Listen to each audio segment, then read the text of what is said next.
Many of you will already know of the passing of the lovely Deborah P Kolodji, who you've heard many times on this podcast.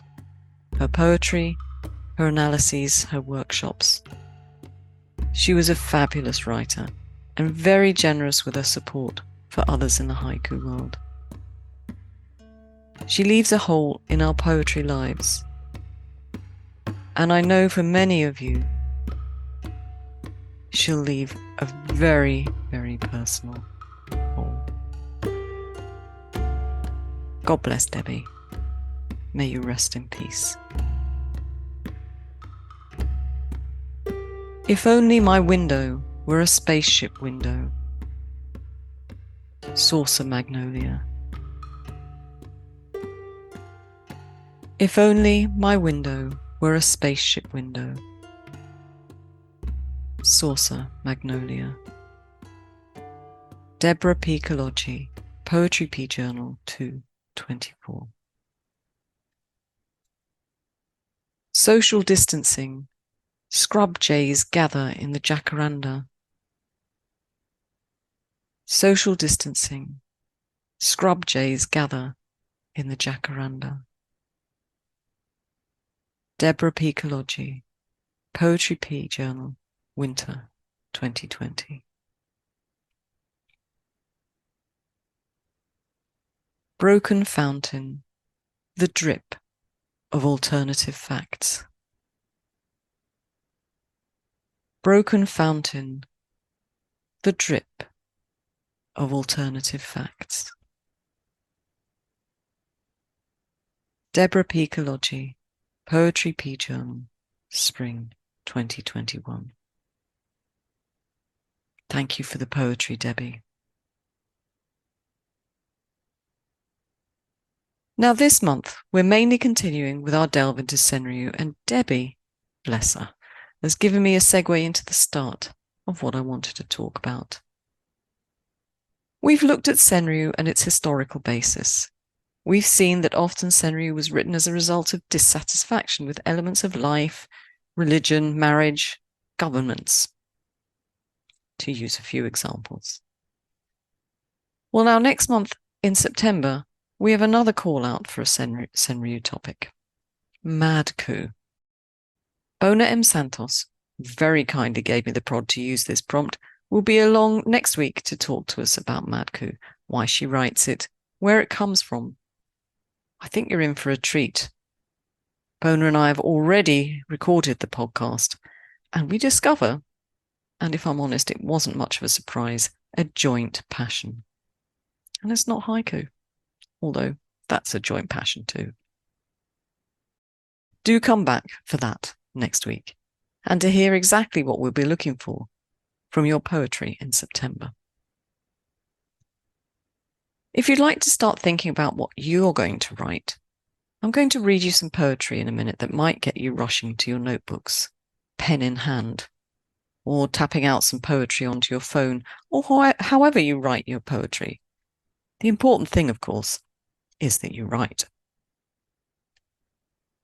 I realized as I read the senryu submissions last time and virtually chatted with the editing team that I probably had not been true to my principles. I had censored what you should write about. Please don't write to offend, I pleaded with you. Don't write about politics. Be careful with religion.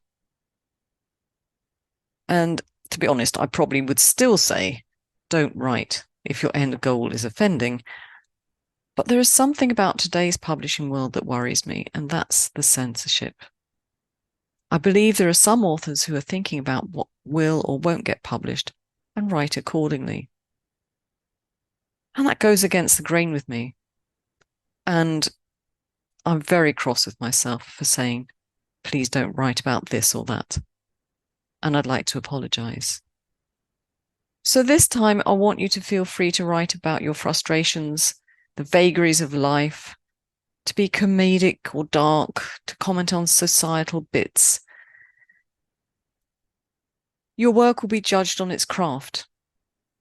Of course, that's not to say that we'll publish everything. There have been times when I've had submissions that have absolutely revolted me. terrified me even. But if we judge all the work on its literary merit, I think we're going to be okay. Long story short, let's have some senryu with bite. Okay, shall we hear some poetry, some senryu to inspire you? Let's. As if my garden didn't have enough weeds, chin hair. As if my garden didn't have enough weeds, chin hair. Nitu Yumnam from Femku magazine, issue 35, 2024. Fresh lime juice. How can my day be so dull? Fresh lime juice. How can my day be so dull? Minal Sarosh from Wales Haiku Journal, Senryu, 2024. As I sit down to record this, I have had anything but a dull day. One day I'll tell you about my next door neighbour. Oh, he's a holy terror.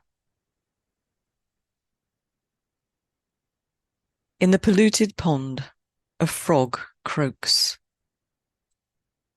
In the polluted pond, a frog croaks. Redmond Rosehip, aka Alan Pizzarelli, from his book Mind Saps.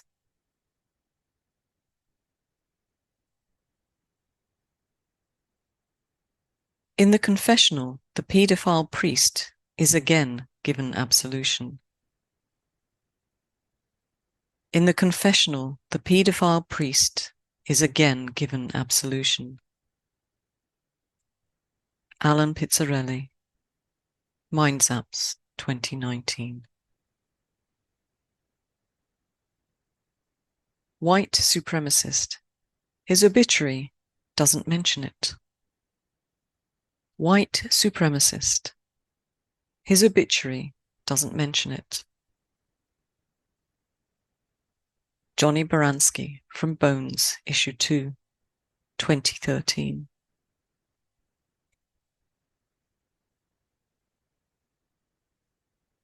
Making a cup of green tea doesn't stop the war.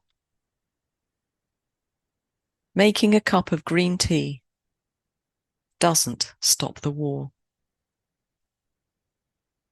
Robert Epstein, Modern Haiku, issue 45.2 in 2014.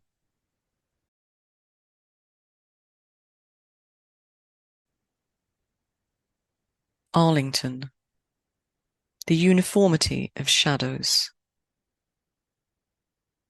Arlington, the uniformity of shadows. Michael Henry Lee, from Write Like Isa, a Haiku How-To, by David Lanouille.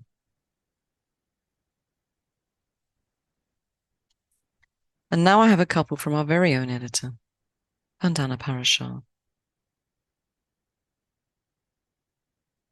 Alzheimer's. She is my mother, on and off. Alzheimer's. She is my mother, on and off. And that one was in Haiku Dialogue from the Haiku Foundation in September 2020. And it writes about something that more and more of us will experience. I heard some statistics this morning, and I'm sorry, I don't remember what they are. They were UK statistics about the rapid increase in dementia, and in particular, Alzheimer's, over the last few years. Pregnancy test. Have my eggs been quarantined too? Pregnancy test. Have my eggs been quarantined too? And again, that was Vandana Parashar, this time in Failed Haiku, Volume 5, June 2020. And Vandana is highlighting, when I read it anyway, things that will affect us probably in the future. There seem to be, in my experience anyway, just anecdotal, more and more people having problems with pregnancy. 2 cars passing on the freeway, husband and wife. 2 cars passing on the freeway, husband and wife. Jack Kerouac, from the Book of Haikus edited by Regina Weinreich. In the town dump, I find a still beating heart. In the town dump, I find a still beating heart. And that was from George Swede, and it's been published in a number of places. For example, Hammerskig in 1980. Mental illness diagnosed in a sentence. Mental illness diagnosed in a sentence. That's Laurie Greer, which was an honourable mention in the 2023 Marlene Mountain competition. And Vandana Parashar wrote a little commentary of this poem, and she says, on first reading, this coup seemed a simple observation about the society dismissing or making light of any mental health issue by just saying they have depression, without actually acknowledging the underlying cause or the need for therapy. But then, on repeated reading, I unwittingly paused after mental illness diagnosed, and a new meaning revealed itself, and this coup became all the more powerful. Doesn't diagnosed with mental illness seem like a sentence, a punishment, considering all the trauma and societal indifference or ridicule? For me, it was about the disdain we hold for mental illness. Often it's seen as something shameful, and this poem seemed to me to sum up just that, without needing to pause after diagnosed. But I see Vandana's point. And I wonder, where do you go with this poem? And I have one last poem for you that shows that sometimes senryu are just meant to be uncomfortable and dark.